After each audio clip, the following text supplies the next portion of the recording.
Fortune বরিশালের দ্বিতীয় নাকি চিটাগং কিংসের প্রথম, এমন সমীকরণ নিয়ে বিপিএলের মেগা ফাইনালে কাল মুখোমুখি হচ্ছে এই দুই দল। তারকা খ্যাতি ও শক্তিতে এগিয়ে থাকলেও ম্যাচে দুই দলের সমান সম্ভাবনা দেখছেন বরিশালের অধিনায়ক তামিম ইকবাল। আর অন্যদিকে ধারাবাহিকতা রেখে প্রথম শিরোপায় চোখ চিটাগং কিংস কোচ শন টেইটার। মিরপুরের হোম অফ ক্রিকেটে ম্যাচ শুরু হবে সন্ধ্যা 6টায়। বিপিএল এর মেগা ফাইনাল হার জিতে একটা ট্রফি নিশ্চিত করে দিবে।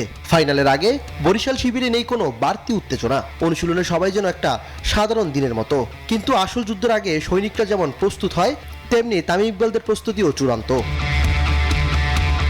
তারকা খ্যাতি ও শক্তিতে ফরচুন বরিশাল এগিয়ে থাকলেও ম্যাচে দুই দলের সম্ভাবনা সমান বলেই মনে করছেন বরিশালের অধিনায়ক Tamim Iqbal. We should not do anything different just because tomorrow is the final. We should be as calm as possible. যে জিনিসটা আমরা 13-14টা ম্যাচে করেছি, যেভাবে আমরা বিহেভ করেছি বা যেভাবে আমরা মিটিং করেছি, I don't think we need to do anything different. We need to treat the final just another game of cricket.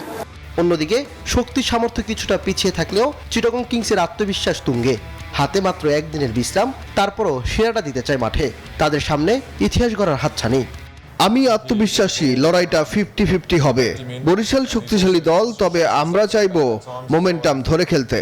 League পর্ব ও কোয়ালিফায়ারে মিলিয়ে 3 দেখায় 2বার জিতেছে ফরচুন বরিশাল, একবার চিটাগং।